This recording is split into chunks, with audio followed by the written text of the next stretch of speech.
The opinions and views shared in this podcast are the opinions and views of the host and the host alone. They are not a reflection of his employer or any other organization that the host is a member of. The host does not speak for anyone, only himself. This is the I Am Pitts podcast. Get ready for contact. Yeah, get some. Any available unit. Copy on a sheet. Oscar 37 en route. What's going on, everybody? This is your boy Dex with the I Am Pitts podcast, and I'm back for another great episode today. We're going to have two wonderful guests. Was going to have them in the studio, but we realized we live kind of far from each other, even though we're kind of close. So we figured we just keep it, do it over the air, the radio, the stream waves. All right. But before we get started, you know what I got to do? I got to rep the sponsor. If you're watching this, you're seeing the video, which is very rare in the I Am Pitts podcast world. But you see the gunfighter trading shirt that I'm sitting here wearing. Wonderful product. And not only that, just got something else in the mail that I've been using. The goat milk soap from Gunfighter Trading Company. Awesome product. Also, you got to get yourself one of these candles, man. These freaking candles are phenomenal. This right here is the Gunfighter candle, Gunfighter Trading Company candle. This is the Regret. It's the one with stripper glitter in it. I don't know why they did it, but I'm glad that they did. It is a phenomenal product. And I keep telling everybody, I said on my last podcast, I don't get any money from Gunfighter Trading Company. I don't get any money from doing this show. So everything that I do, this is just to help put out a great product by three great cops out there in Erie, PA, trying to do something different, man. So be sure to go and support them. Go to gunfightertradingcompany.co. Get your merch, get your soaps, get your beard bombs, get all that stuff, man. Support these guys. They're not the next Black Rifle Coffee. I'm telling you that right now. They're going to be bigger. They're going to be better. That's my opinion. All right. So be sure to go and support them, man. And also don't forget your to put in the code PITTS, P-I-T-T-S, to get 50% off on all your purchases. But other than that, I'm going to go ahead and get it started, man. So I'm sure, as you all are aware, I talked about on my last podcast, but man, another school shooting in America, another one. The last one this time was in Nashville. And man, let me tell you, I'm just at a point where the stuff keeps happening and nothing seems to be getting done about it. And schools aren't really doing anything about it. It seems like it's just become business as usual. But we're to a point now to where something has to be done. And here in a second, I'm going to bring on my two guests, and they're going to talk about what they're doing to help stem the tide of violence in this country with these active aggressor situations. But before we do that, I'm going to do something a little different. I'm going to do a screen share here, and I'm going to show you all a video of their company that they just started, all right?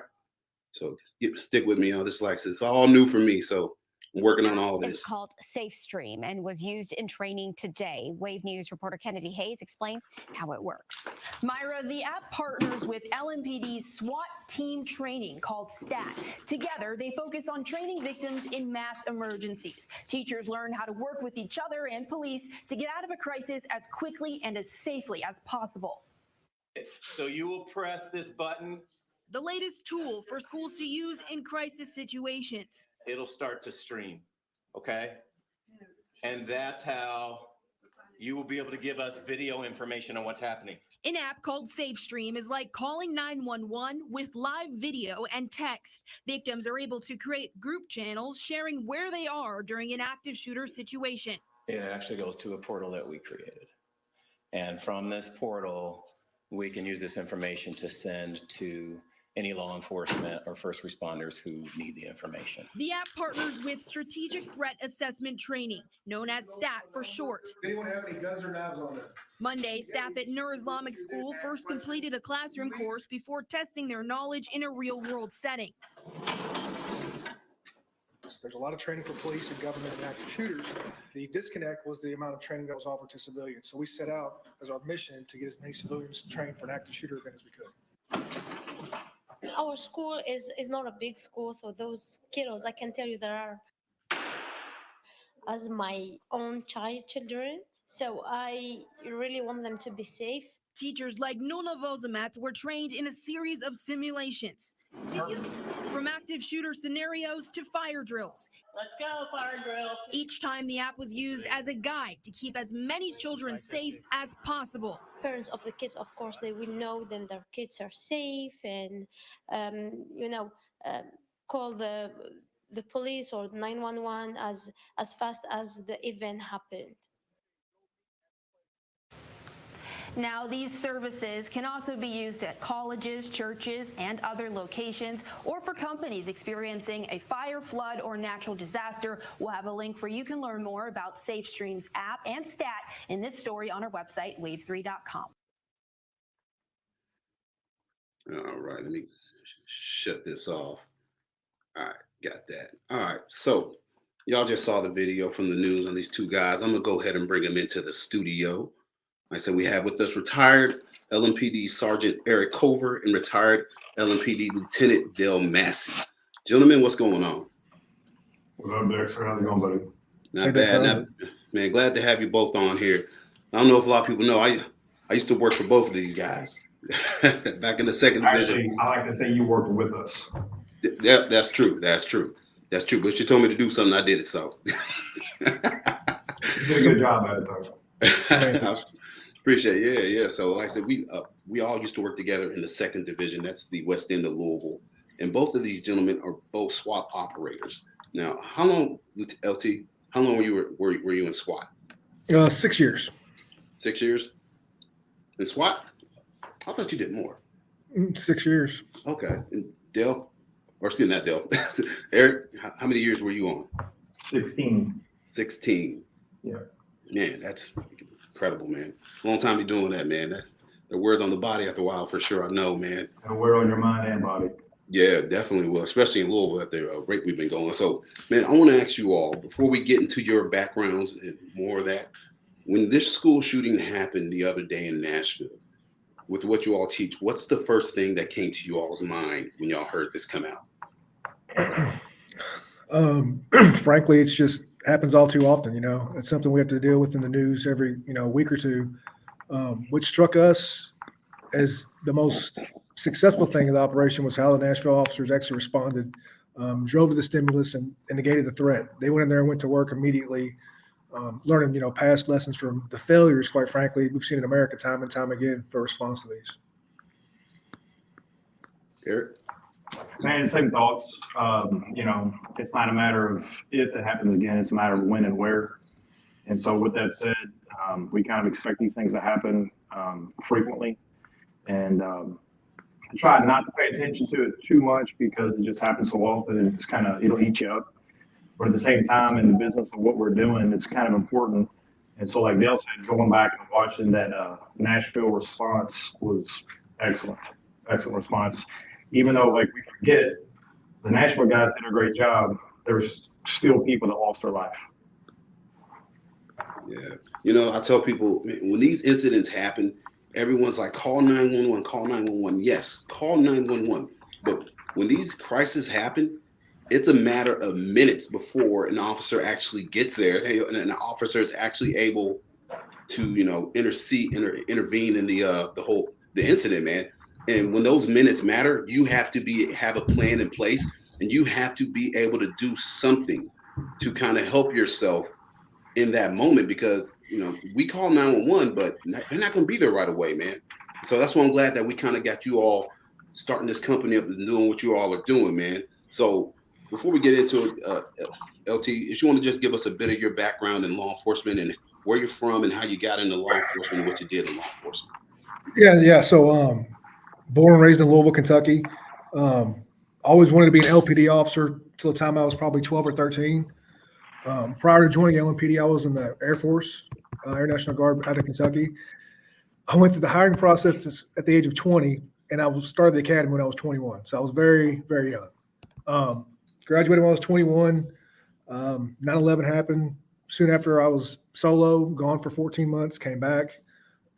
Went to the old second. This is pre-merger, downtown area business district. We had all the bars. We had Beecher Terrace and Clarksdale when they were still standing, flanked by two government housing projects. Rode on late watch for about a year, then became a housing authority liaison officer, where all I dealt with was the projects. So like getting rapport with people, quality of life issues, stuff like that. The projects were a very violent place back then. Fast forward, I did that for a couple of years. Then I go to Flex in the second division, which is like a base level narcotics unit at the division level, lower level complaints, that type of thing. Got promoted to sergeant in 2007. Went to the old second again, which is the old fourth, which is where we worked at with Eric and you, Dexter, as well. Did about 4 months on late watch. Then I became the flex sergeant down there. So supervising what I did previously in the first division. So first line supervisor. This is where I got a lot of my experience, going over search warrants, talking about cases, how to build good cases, things of that nature. Because to me, it was always more quality than quantity of work when it comes to stuff like that. Got promoted to lieutenant in 2010. Went to the 3rd Division, where I grew up at. Hated it. Didn't like it. Former Chief Gentry called me. I was doing jury duty. I'll never forget it. She's like, "Hey, you want to go back to the 2nd?" I'm like, "Absolutely." She's like, "You're the only person I would call that would say that." But I was like, "Please send me back." Went back to the 2nd. Black hole for a reason, man. Yeah. It's once you're in there, it sucks you in. It's hard to get out. And once you do work like that in that area where most people need the police, and you see the severity of issues, going out and dealing with somebody, "Oh, he cut my grass," and you're going to call the police because he's over on your property line. Just that I couldn't deal with it. So I joined the team in 2015, I believe.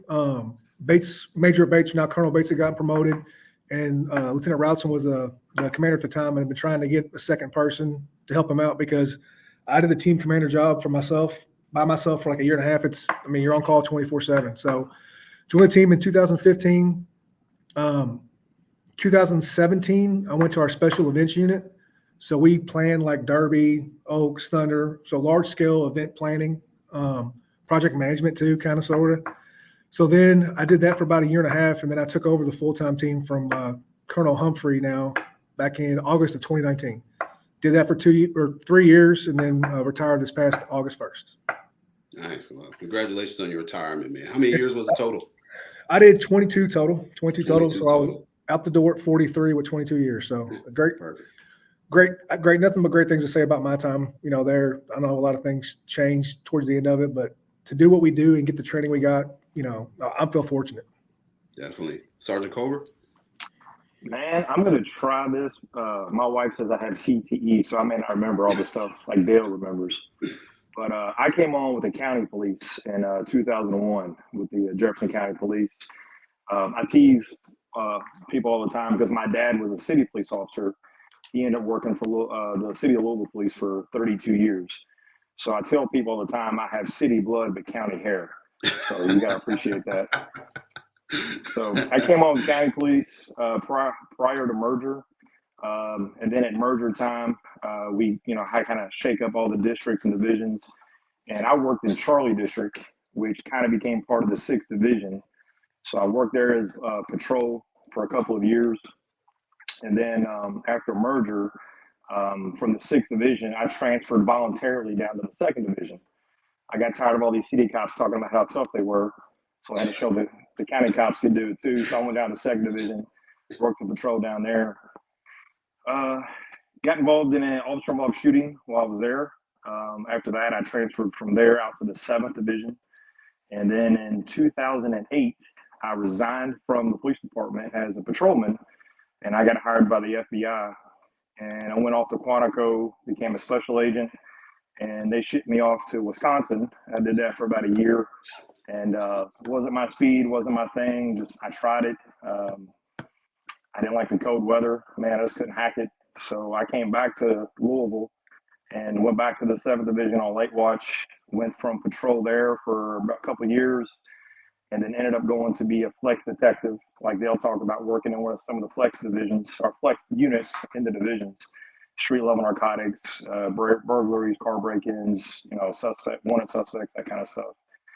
And then I joined the SWAT team in 2004 as a part-time officer, worked there. And then when I resigned from Metro, I actually tried out for the FBI SWAT team and made their team up in Milwaukee. Each city and each major city in every state has a SWAT team for the FBI. So I worked with them for, while I was there that year. Came back to Metro, like I said, worked in patrol, worked in flex, and then I got promoted to sergeant in 2014. I went back down to the 2nd Division again as a supervisor, worked in patrol there with you.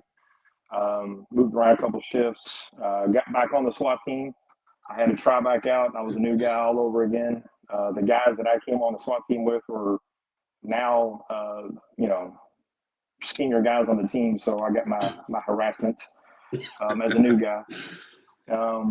And then I stayed in the 2nd Division, moved from patrol into what we call the impact platoon, which we don't really have those anymore either, but they were kind of a smaller unit, a sub unit of like a flex platoon, did a couple different specialty things, but worked more in direction directly from the major. And then in, what year was that? 2016, I became the first full-time SWAT officer for the first full-time SWAT team for Louisville Metro. I was assigned to the air unit in special operations. Myself and Rob Kalin, who was the first bomb sergeant full-time position, he and I worked directly for Lieutenant Routson, who was the SWAT commander and the air unit commander. I worked for about a year or two getting the team set up, housing, facilities, logistics, equipment, procedures, all that kind of stuff. And then they made the team full-time. And my job was to kind of get that preset before everybody got there. And I spent my time there until 2020, I guess, 2020. Then I left the team by choice. I had just graduated from SPI, spent a couple months there. And that break away from the team kind of changed the game for me with my family, man. I missed a lot of my kids as babies, missed a lot of family time. And I didn't want to miss anymore. So I kind of felt like 16 years in SWAT, whether it was with the FBI or whether it was with Metro, kind of got my fill. I kind of lost, the motivation to be there. So it was time for me, just to change. So I volunteered and went down to the Firearms Training Center as a sergeant down there. Was a supervisor down at the FTC. Spent some time down there for about a year or two. Left and went over to training, and I worked in the advanced training unit and some special project stuff. And then about a year before I retired, I spent my last assignment with the Performance Review Board, which was a unit that was newly created, and it was kind of working with the DOJ to get some stuff set up for the department for officer-involved shootings. So my job was to have an outside look, not as an investigative unit, but more as a training and advisement unit to kind of help with officer-involved shootings for future incidents. And then I retired at the end of 2022, and I've been retired for about 3 months now, and loving life, man. And I ran into you a couple months ago at the I think at the physical therapist, man. I was having problems with my shoulder. You were in there for something. I was like, Sergeant Culver, what's up, man? Shoulders, leg, you name it. I got problems with it. So every now and then I go take a little visit and get readjusted. But yeah, man, I saw you in there and kind of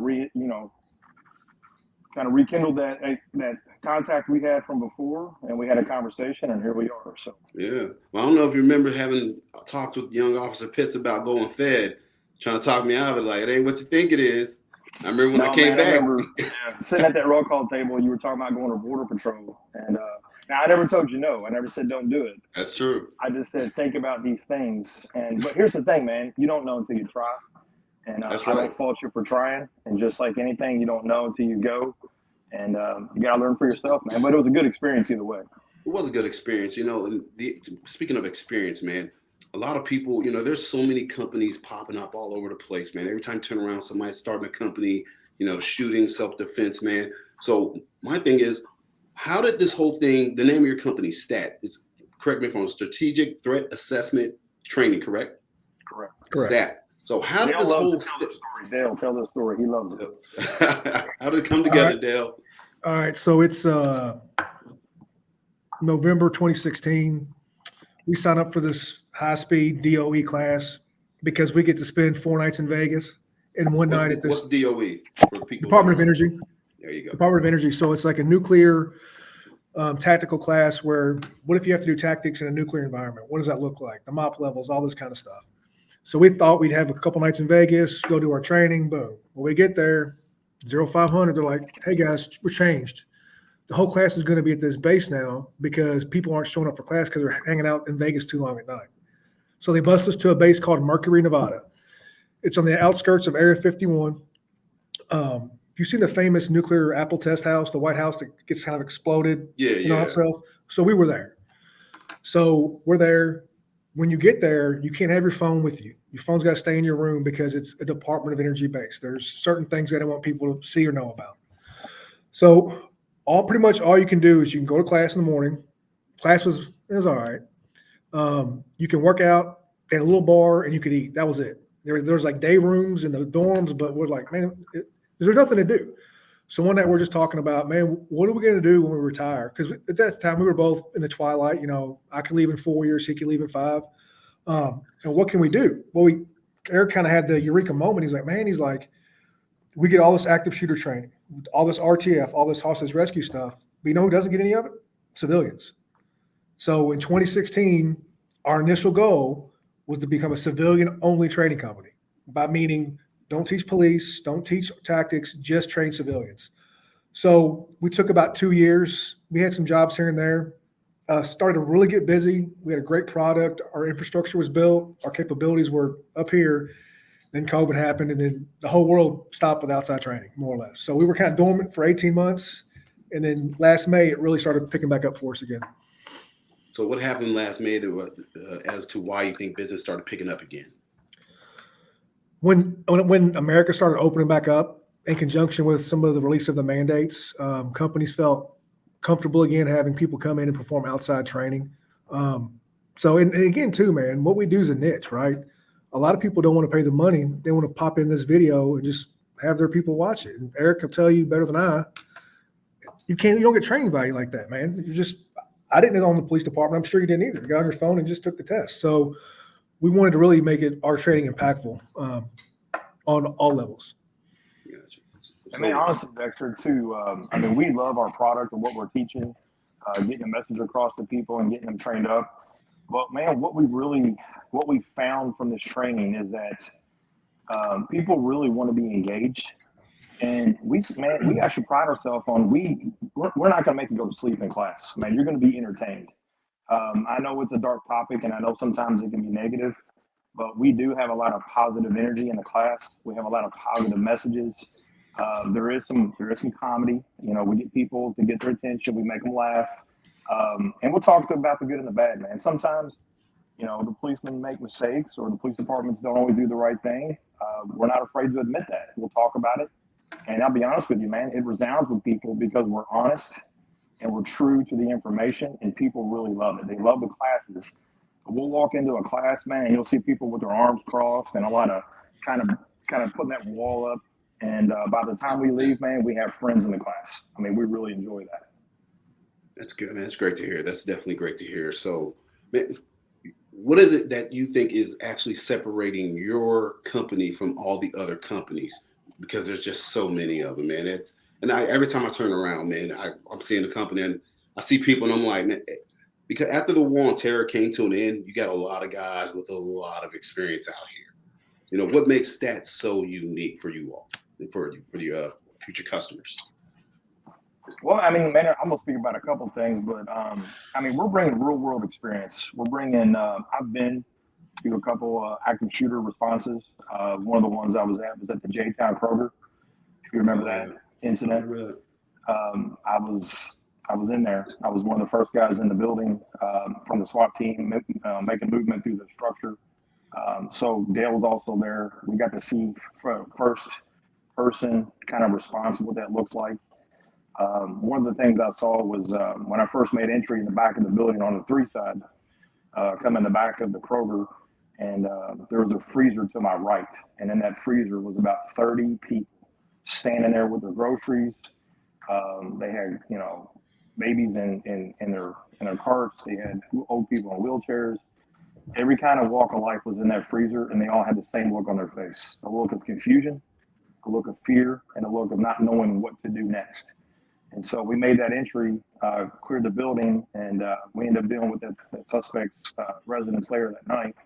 But we know what that looks like. We know what the incident looks like. I've been to a couple high schools here in town. I've been to a couple businesses in active shooter response, and we're bringing in that real world police experience of what that looks like. Dale talks about this all the time in class. It's the response to the active shooter itself for us is the easy part. The part that nobody really talks about, that really trains on, is the aftermath, what it looks like after the incident.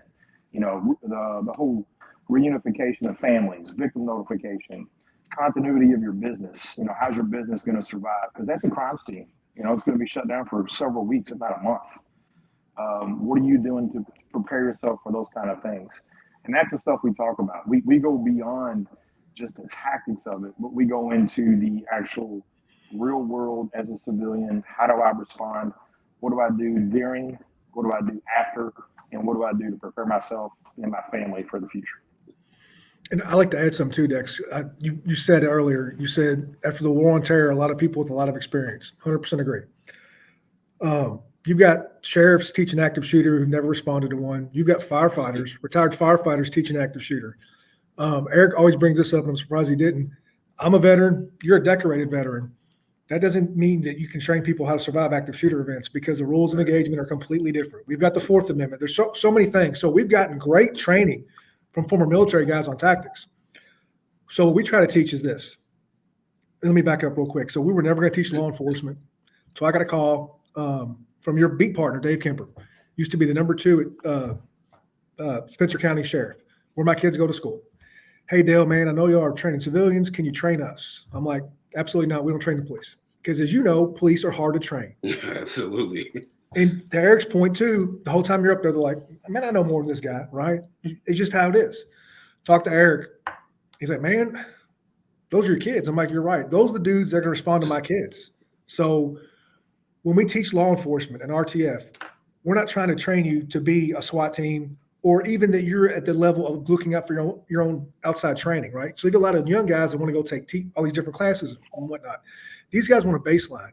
So our tactics with them is very little. It's more about mindset, principles, things to look for, indicators. Because what have we seen time and time again? People are not acting quickly enough in these events, right?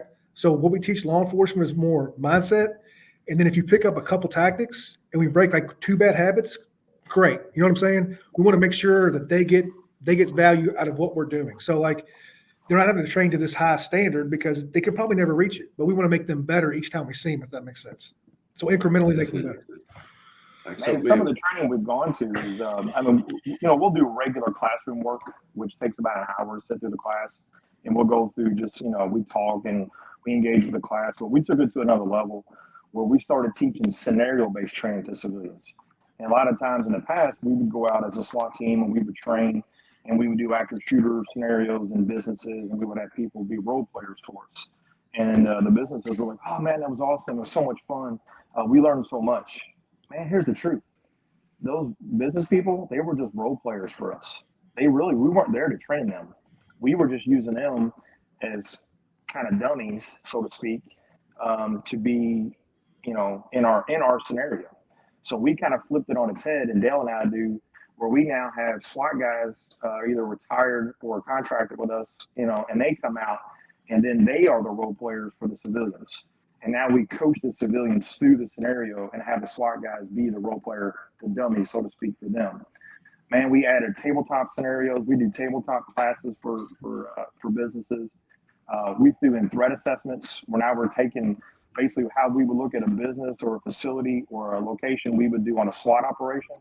We kind of reverse engineered that and then made it into a threat assessment to tell the business how to better improve their physical locations.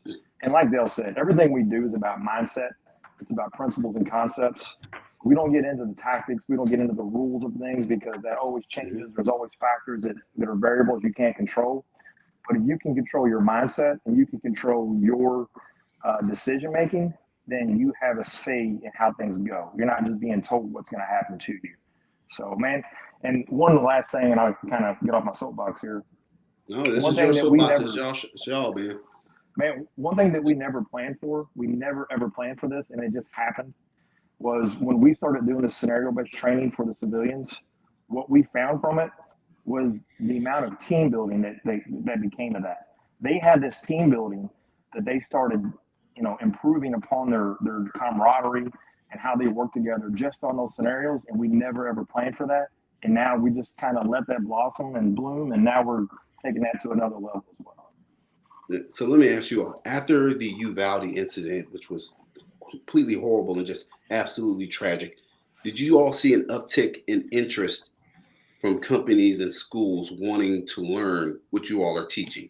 Because I think what people realize after Uvalde is, like I said earlier, you can call 911, but that doesn't mean that the officers responding are necessarily mentally and physically prepared to respond to that type of environment.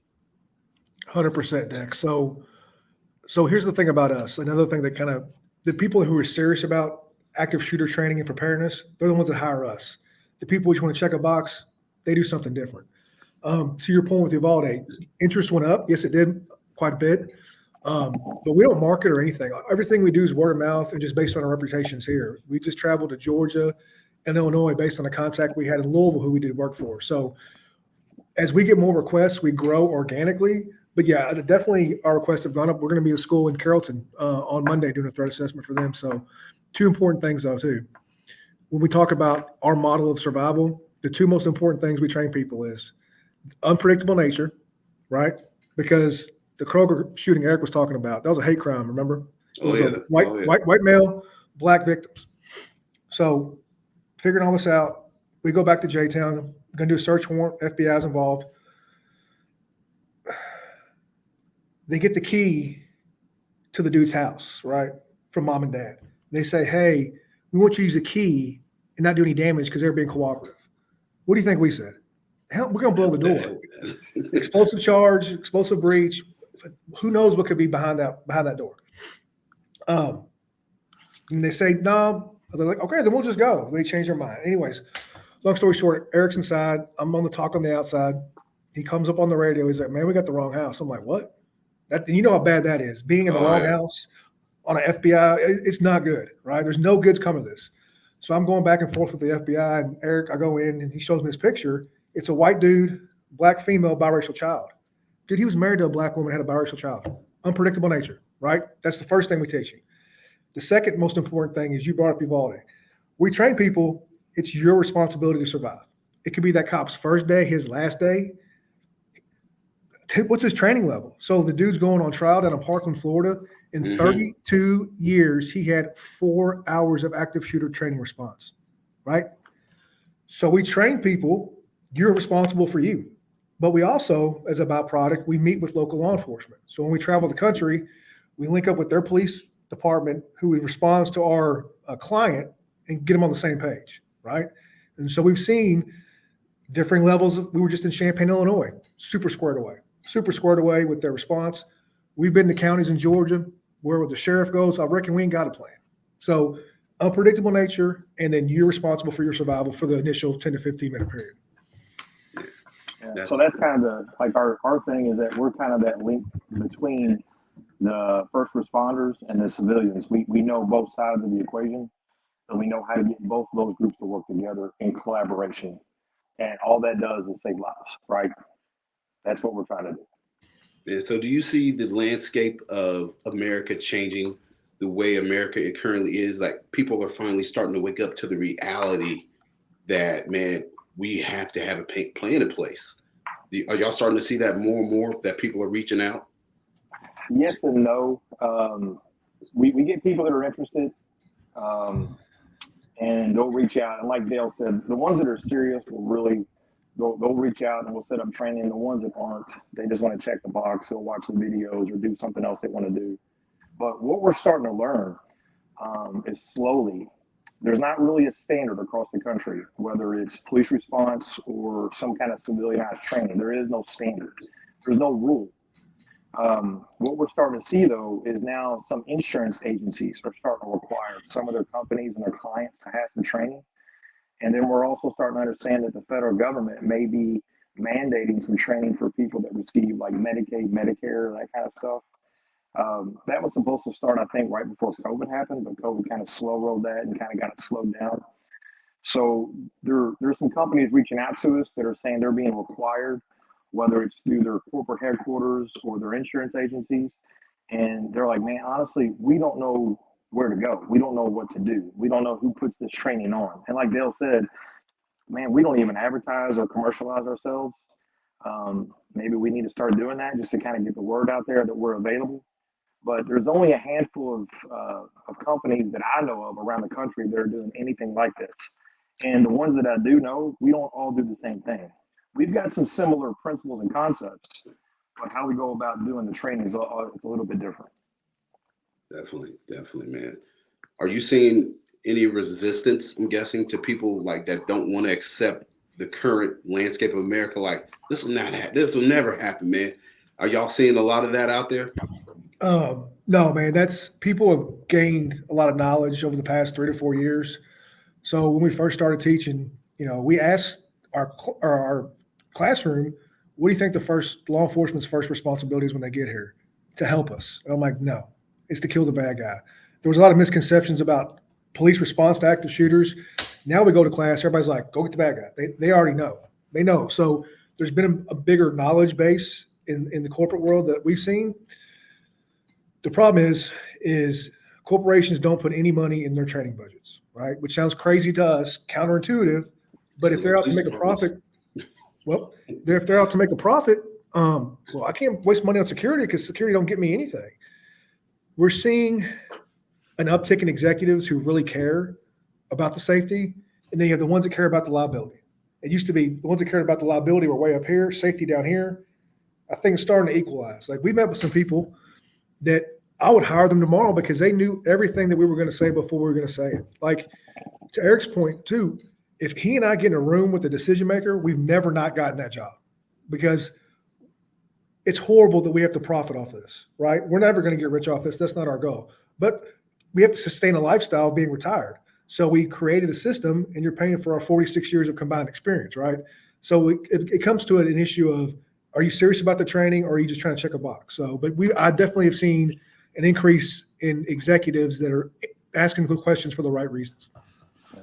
You know what I love about it too is, man, a lot of people, like they'll talk about, they'll call us in to come talk to them, and when we meet with the decision makers, it's never not happen in a positive light for us or for them.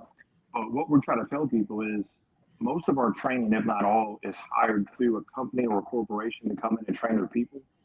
But everything that we train those people and those employees in, they can now take it home to their families, right? Everything that you learn at your place of business in regard to the active shooter training that we provide is now applicable to you and your family when you're out at the grocery store, when you're at the movie theater, when you're at the mall, wherever you're at on vacation.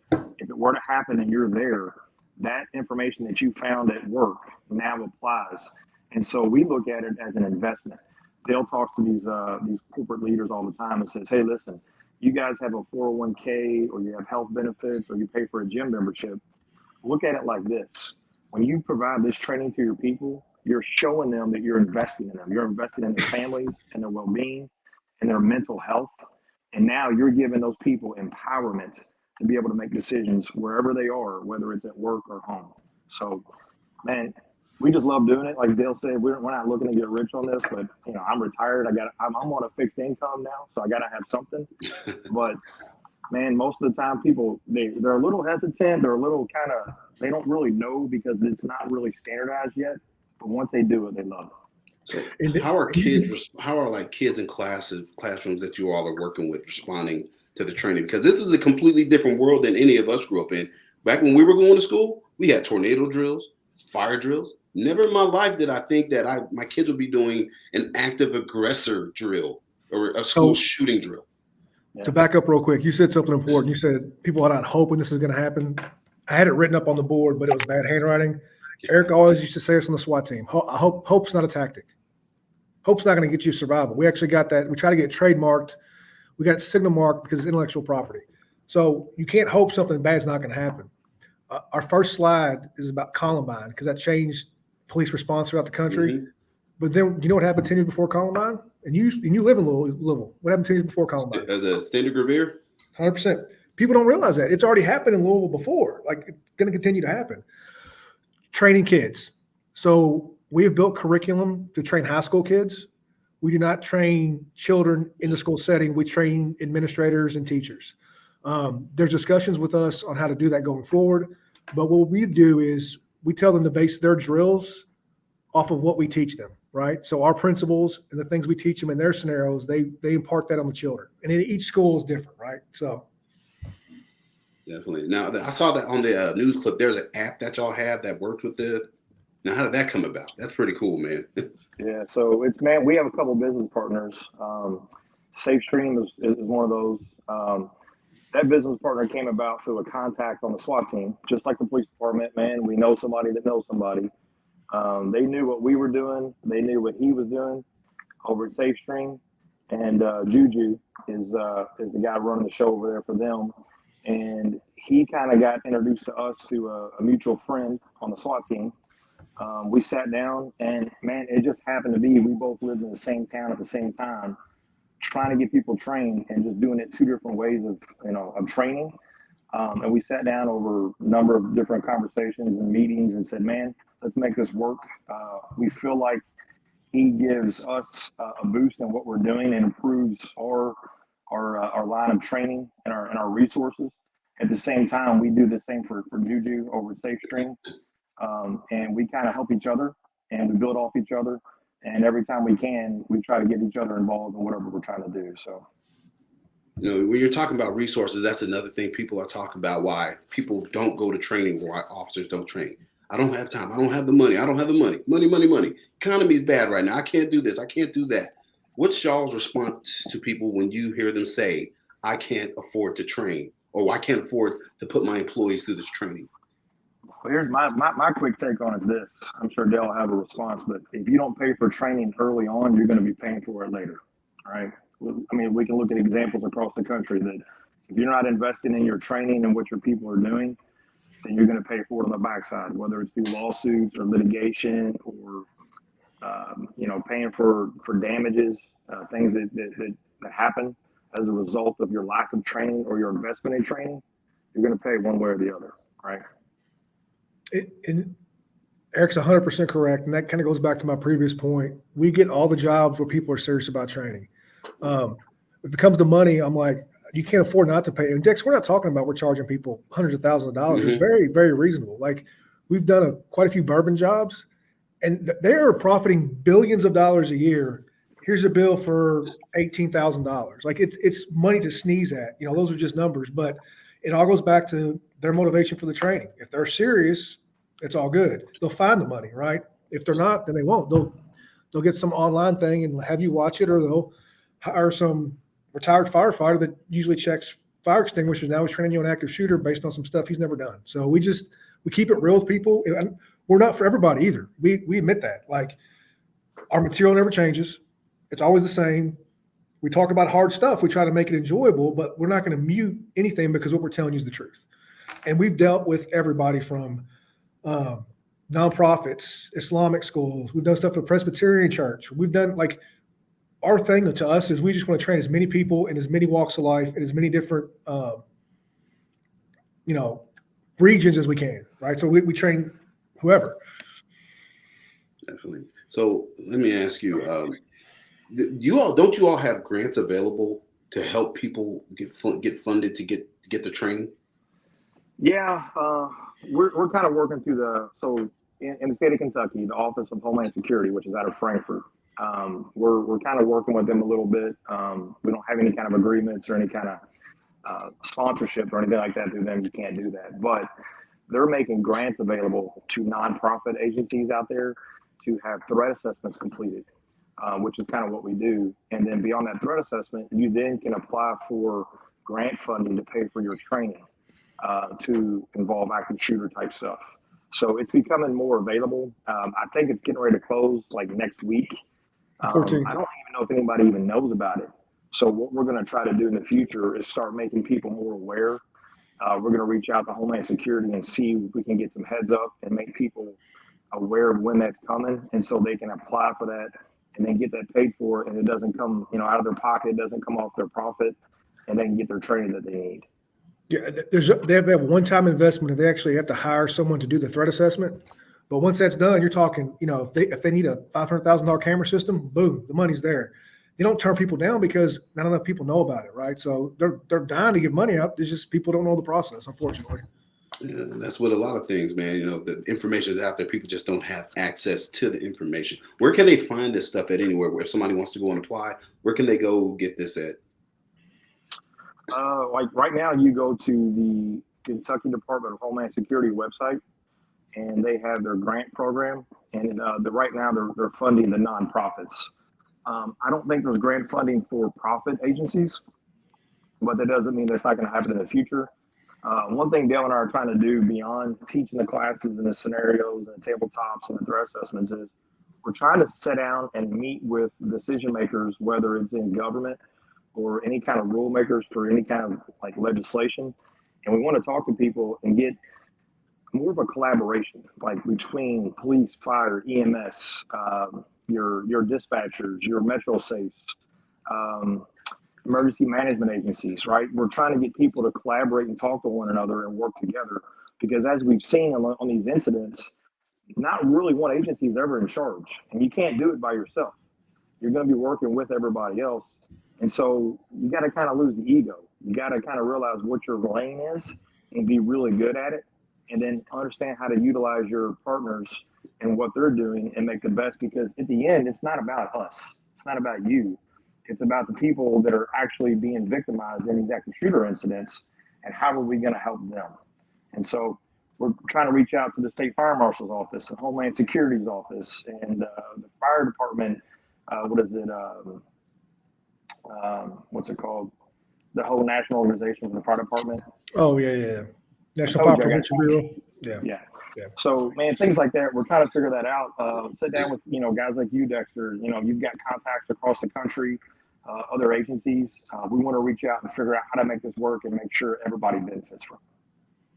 Definitely, man. Definitely. Like I said, it's something that it really needs to get out there, man. Now, when it comes to working with other police departments and agencies, how are they receptive? Are they pretty receptive to you all with y'all's experience? Because I know as officers, there's a lot of ego. There's a whole lot of pride. And, man, I don't need these retired guys telling me how to do this. Man, I've done this before, man. Are most police departments you work with receptive? The ones we have relationships with are, yes, because they're deep relationships. So probably we've trained, 10, 16, close to 20 agencies now. And they're all agencies we have a personal connection with, whether it be a friendship, professional working relationship.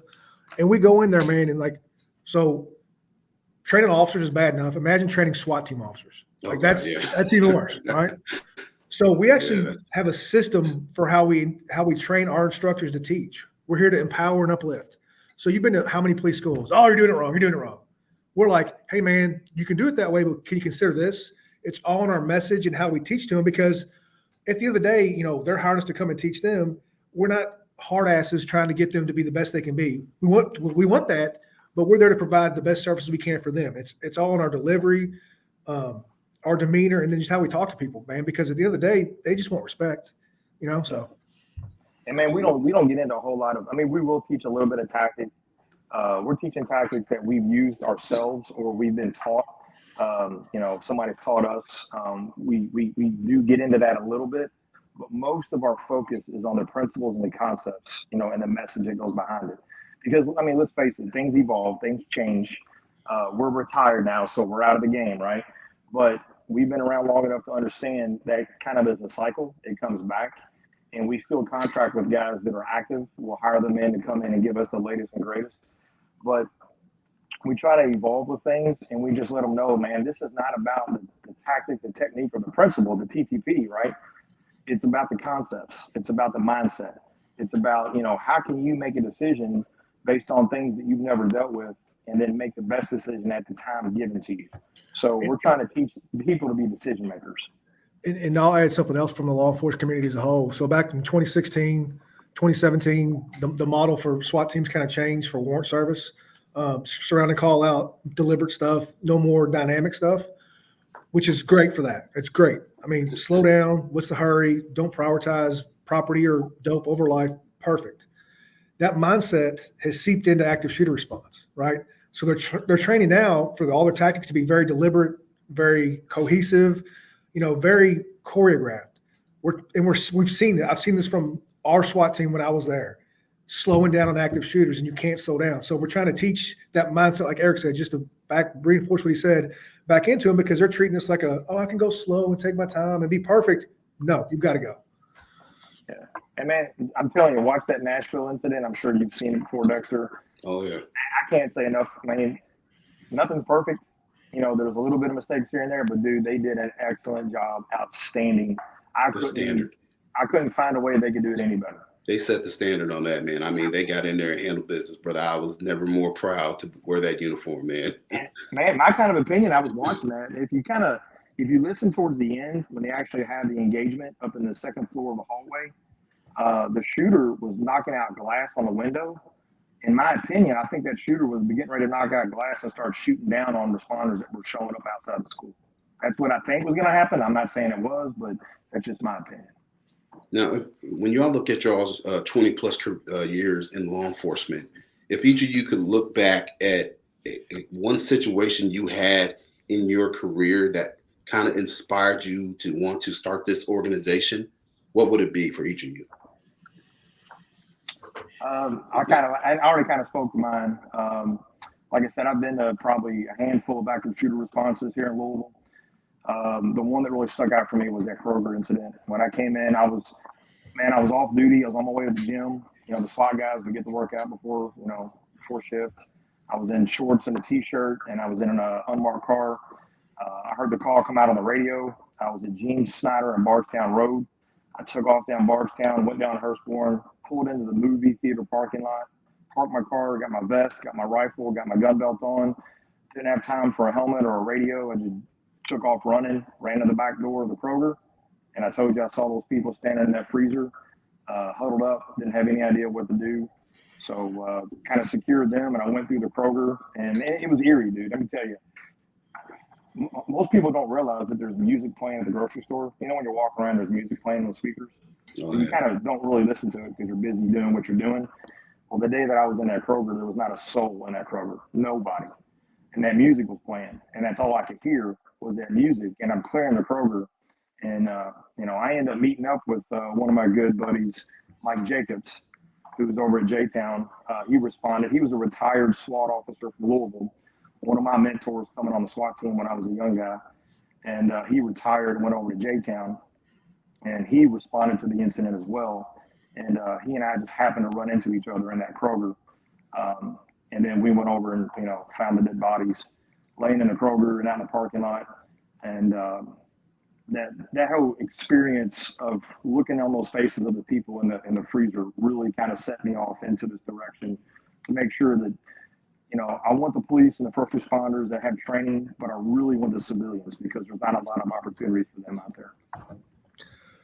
So Eric gave you a very personal account. I'll give you more of a company overview general. So we all worked in an organization, right? And all three of us at different times in that career tried to do something to make it better or do something right. And we were told no, right? Mm-hmm. It happens. We set out to have a company that we control to where we get to get people involved in this information in the correct way. Secondarily, like I knew I just couldn't retire and go work at Kroger or ride a beat again. That's just not my mindset. I wanted to have something that I was passionate about as I was on the SWAT team in my secondary life, right?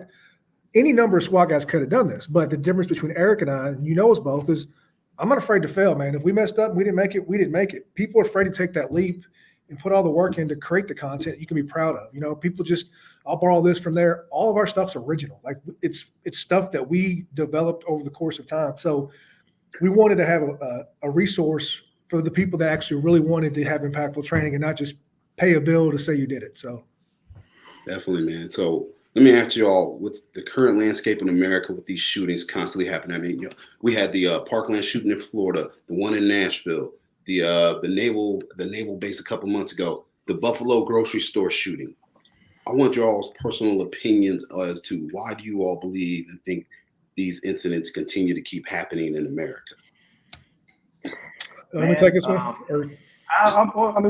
sure both got a response. I'm going to keep it real simple on my end. It's kind of like our response and how you respond to anything to try to improve. You have to have a multi-layered approach, right? You have to have a layered approach. not just one thing is going to fix everything, right? You're going to have multiple layers of variables that address several issues. These things are very complicated. And I'm sure Dale's going to get into this because we talk about this quite a bit. You know, you can't just fix this with gun control. You can't just fix this with walls. You can't just fix this with locking people up. Like those are elements to help deal with the issue. But at the same time, you have to look at, man, there's a lot of mental illness. There's a lot of mental illness involved in this. There's a lot of social media where people are, trying to copycat each other and build off each other. And man, people want to use these incidents to kind of meet their agendas, whatever agenda they have, whatever they're going to use that. We just care about people living. We care about saving their life. Like, to me, an active shooter, most of the time, they're cowards. These are people that are arming themselves and they're going after people who aren't expecting it, who aren't armed, who don't protect themselves, and they're gunning them down in numbers. And then they're waiting to either be killed by the first responders showing up or they kill themselves. Now, I'm not saying that they're having an easy life or they're not going through a tough time. I'm not saying that at all. But let me tell you, if you're going out and killing kids, there's something wrong. Like you got some stuff that you need to deal with. Yeah, you got to go. So Eric touched on everything that I was going to touch on when we teach this. You don't hear about him anymore unless you have one like Nashville that was politically charged on both sides. Both sides had a talking point, right? Mm-hmm. Some crazy stuff happened in the media. Nowadays, an active shooter gets you about 24 hours of coverage if it's kids. If it's not, you get about 12. Did you know there was 4 people shot at Isles of Palm on the beach yesterday, Spring Breakers? In South Carolina, right? Yeah. Mm-hmm. Yeah. So this continues to happen, and it doesn't get as much as we know it's in our community. Back in the day, this would have been on the news for a week, man. But the media, they focus on, when I first became a police officer, whatever bleeds, leads, right? That's what they teach you on the news. Now it's all about divisive politics. 2006 to 2007, the number of active shooters, 3 or more casualties doubled. Then every year after that, it doubled and doubled and doubled. That's the same year the iPhone came out. It's the same year social media came out. Eric already said it.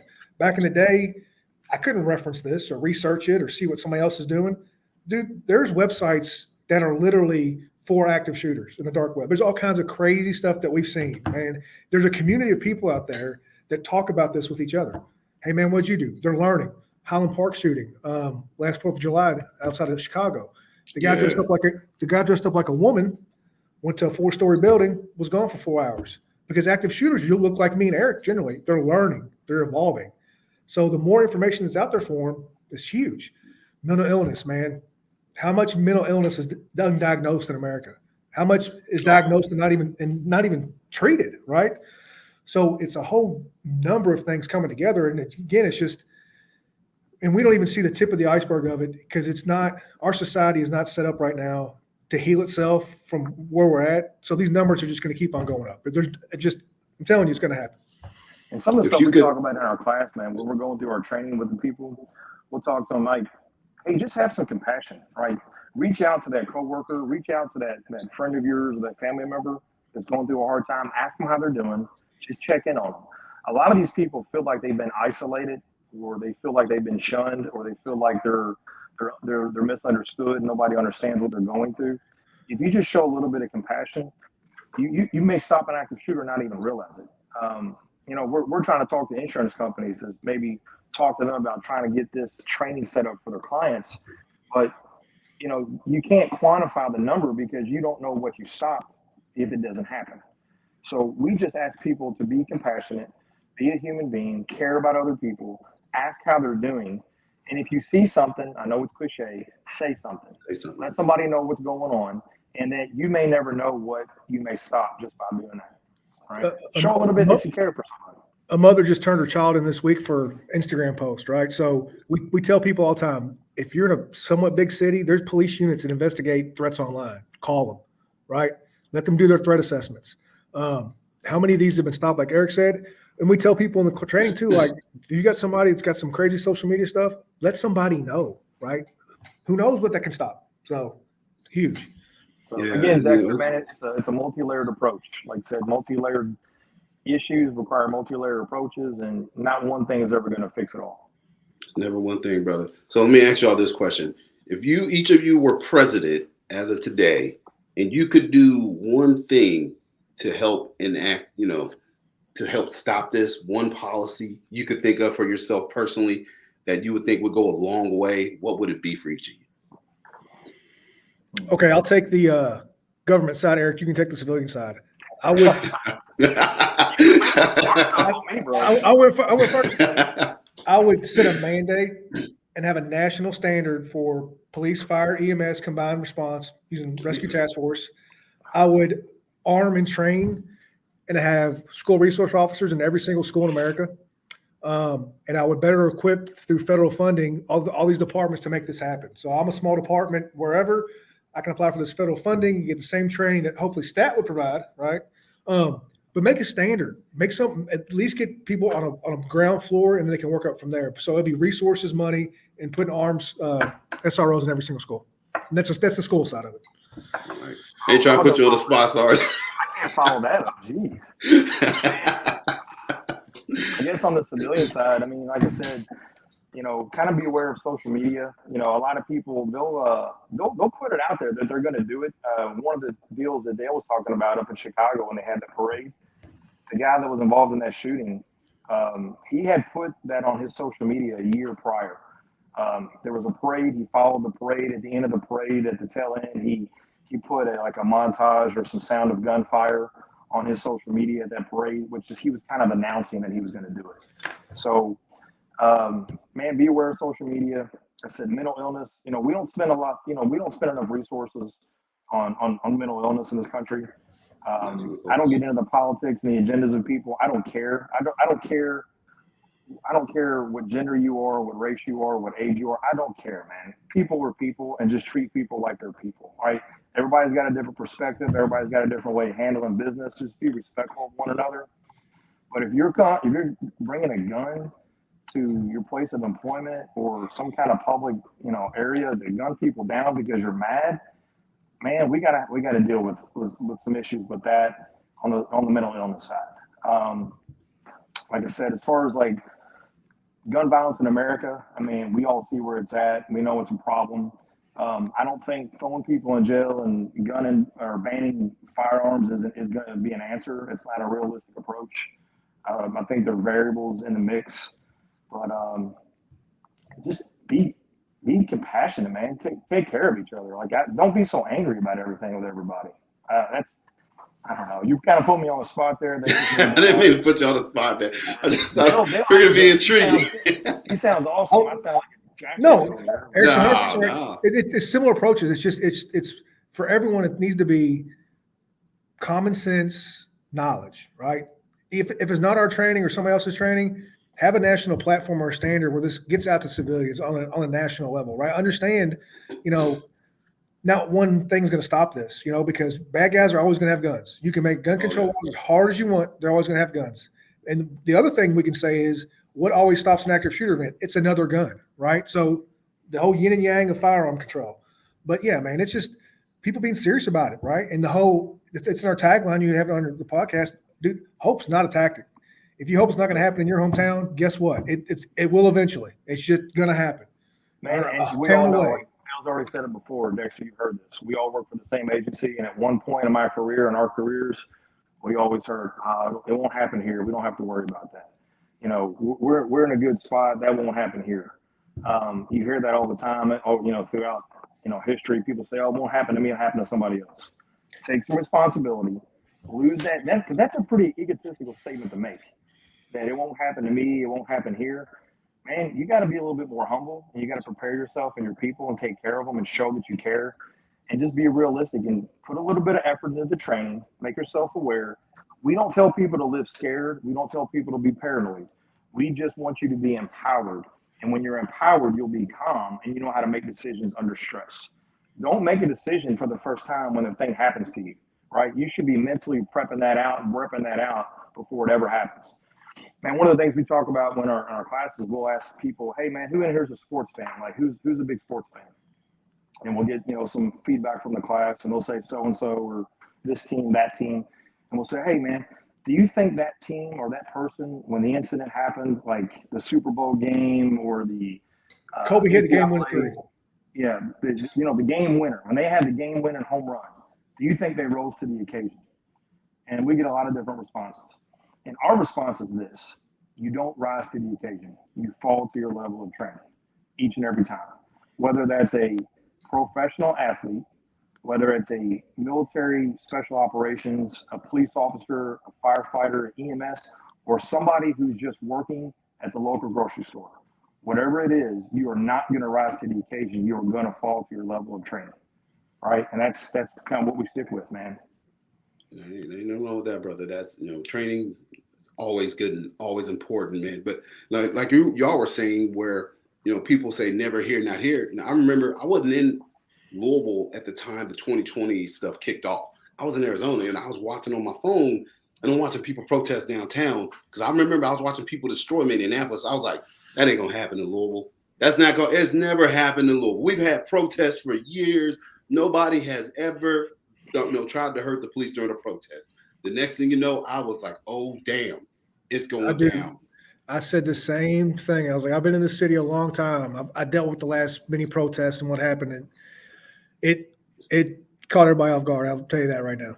Absolutely caught everybody off guard. So with you all being in leadership positions in the police department during that time, not trying another off question, but man, what's kind of like the biggest lesson you learned, you took away from 2020 in y'all's positions as officers?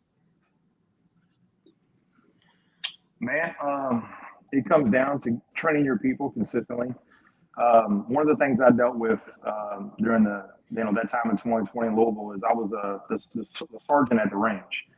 So a lot of the things that I was trying to kick up. So Colonel Humphrey and I at the time were working on trying to implement a less lethal program for patrol. The patrol side of the agency had lost that capability. They lost that resource. They never really were really good at it anyways. That was always kind of left up to special operations to kind of handle. And the guys in SRT and the guys on SWAT were really good at less lethal. Had a lot of reps at it, had a lot of training, a lot of knowledge, right? A lot of generational knowledge that was in that. And when I got down to the range, Humphrey and I were trying to implement that less lethal program back into patrol, unrelated to the incidents in 2020 in Louisville.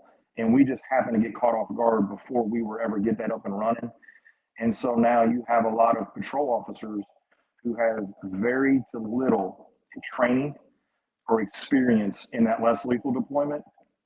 And it's not just how to deploy it, but it's when and where and in what manner, and being educated on the response from less lethal. And so you had a lot of officers who had to deal with the repercussions of bad decisions or improper deployment. And I don't really blame them as much as I blame our department for not preparing those officers. So just because it doesn't happen often doesn't mean you shouldn't train for it. So when you train for it, you give yourself that sense of calm, you give yourself that sense of empowerment. And so when you train more people across the board, and then we all have that generational knowledge, it doesn't disappear, and we're not scrambling, in the middle of an emergency trying to get people to do the right thing. And at the end of the day, they're left holding the bag on their decisions. And it's not that they were even trained on it, they were just familiar with it. And so my thing would just invest in your training more often. Not so much, you don't have to do so much like a week of it here or a day of it here, but spread that out and do like 2 hours a day here, do it 30 minutes a week, do it twice a month. That's science. There's proven science that shows when you spread that training out in adult education, you retain that information longer than when you're just doing it for like a 40-hour block or an 8-hour block. You're spreading it out over time and getting more reps in. That's where I'm at. Guilty. Eric was very humble about that. He got about half the department trained, there would have been probably another 25 lawsuits, because less lethal, you have to know what you can't do, right? Obviously. Mm-hmm. And you run SRT, so you know about that, the no-no areas, things like that. The biggest thing I learned, and it was throughout my whole career, and it just crystallized even more. Departments are not willing to make institutional change till some really, really bad stuff happens. And by really, really bad stuff, I mean really, really bad stuff. The department wants to keep the same mentality, use a a unit as a tool in a specific manner and expect the same results, right? So what it did for us on the team specifically is it gave us greater control on how we were used. Before, we were just a hammer for whatever they needed us for, right? And we had to come out and do, no matter what it was, whether or not it was the right thing to be there at, right? So it gave us more control. And it also, you know, on the SWAT team, we have something called the priorities of life, you know, hostages, civilians, police, bad guys, right? That's always been part of our ethos. The department didn't always have it like that, man. How many times did you run into a house chasing dope? A bunch. Oh God. Yeah. Think about it. And then our eyes wasn't really open until 15 and 16 when the Fed started slowing down. Like, man, that's a good idea. So teams across the country have gained more say in the room when it comes to how they're deployed, which is a good thing because you still got people who work narcotics that think, man, that's my dope. I got to get it, right? Like the dope's on the priority. There's no dope on the priorities of life, right? It doesn't exist. We'll try to help you make your case, but we're there to make a safe operation happen. Definitely, man. Well, gentlemen, I definitely appreciate having y'all on. So we're gonna get ready to wrap it up, man. And man, before we get out of here, where can people find you all on social media? If there's somebody that wants to get to the training, they want anything to do with this, man, where can they look y'all up at? Well, just our website is www.activeaggressor.com. That's AGGRESSOR. A lot of people misspell that. But that's our website, and then it'll take you into links, but Dale can talk to you about, you know, our other social media kind of things. Yeah, we've got a small social media footprint this far. We were so concerned with building our inventory of services and our brand that was all secondary to us. We want to make sure we have the product where we can go anywhere in the country and treat anybody, 20,000 people if we need to. We've been on jobs that large before. So we're now actually developing that media capability. We got a Facebook page. Not very busy. We have Instagram and we have a TikTok channel, and all those can be linked from our websites. We update content whenever we can. We're bad about being somewhere and just being so focused on the training, not doing that. But yeah, like you said, our website for sure. Y'all doing TikTok dances? What's that? Yeah, y'all doing TikTok dances on TikTok? No, we don't do anything. Man, if it got us enough jobs, man, I'm open to just about anything. Just saying. I don't know. I might have to put a stance up for that one. But. Yeah, my 13-year-old daughter. We also got some partners too. We kind of mentioned earlier SafeStream, which is kind of the phone app. If you go to our website, we have a tab for our partners. SafeStream is one of our big partners. We work with a company called GS2, who you can go to the website and kind of read about what they do and their reach across the country. We're working with some off-duty companies. You guys. Bluegrass Police Services, Police Security Services. We got some companies that we're trying to build partnerships with as well. So I just want to throw some, shouts out to those guys because they're helping us out and they're on the same mindset to try to get people trained up as well. Gotcha. Oh, and then we also got a partner down in Florida, man. You got to meet this guy too one day. I think he should be on your show. A man named Clay Pacheco. He owns a company called Emergency Preparedness Group. He's a retired EMA director down in Florida. Really good guy, really solid, very knowledgeable. He's kind of helping us link up our training and our information with the people that are involved in the dispatch and EMS worlds. Because like I said, you can't do this alone. And when you show up to that active shooter incident, you're going to need EMS and dispatch to be rolling with you. Nice. So last question before we wrap it up, man. 5 to 10 years, man, what's Stat going to be doing in 5 to 10 years? What's it going to be looking like? 5 to 10 years from now, where I'd love to be at is, we still train periodically, but we're more just selling the brand nationwide. We have a 2-year plan of actually getting some licensing agreements set up with other former SWAT guys across the country that are looking to do what we're doing with the same passion. But instead of you having to create something, you work in collaboration with us. So we can get a satellite office in Memphis, in Nashville. We want to give dudes with our similar experiences that have that passion, the ability to continue that passion and help train people and keep them safe. So that's our main goal strategically as far as how we're going to grow as a company is to get satellite offices in other states and, and just us be the brand selling it and always creating, up-to-date content. We're also getting a bunch of our content certified. Our curriculum hopefully will be certified both on the state level and the national level soon, so that as a government agency, you can receive in-service credit for the training. Nice. So it's important to get that credit for your training. So we're going to try to get that standardized and get that curriculum approved so that, we're ready to get people trained up across the country, but we're ready to evolve also. I hope it doesn't look the same as it does now. I hope 5 years from now, we've evolved with it, we've changed with it, we've improved, and we've got an outreach of, like Dale said, people across the country who can kind of come together and create almost like a board, like an advisory board, where we can talk about this together and have standards in place or learn from each other. Definitely, man. I'm glad y'all are doing what y'all are doing, and the reason I had y'all on the show is because I've worked under both of you, and I know the products that you all have produced. And man, I trust you all's knowledge, I trust your experience, and I trust your judgment. That's why I wanted to get y'all on here to get it out to the rest of not just my viewers, but just anybody across the country. Because like I said, it's a shame that we live in a time where we have to have a company that teaches people how to survive active shooters that happen on a regular. But like I said, I'm glad that we have people with your experience out here doing it to help the everyday citizen survive these encounters and incidents.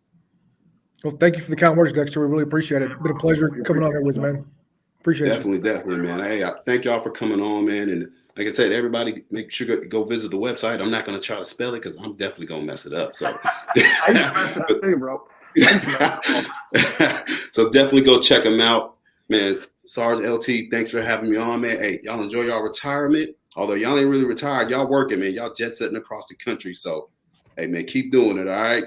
Appreciate you. Living a good life. Hey, no problem. All right, hold up. Yeah.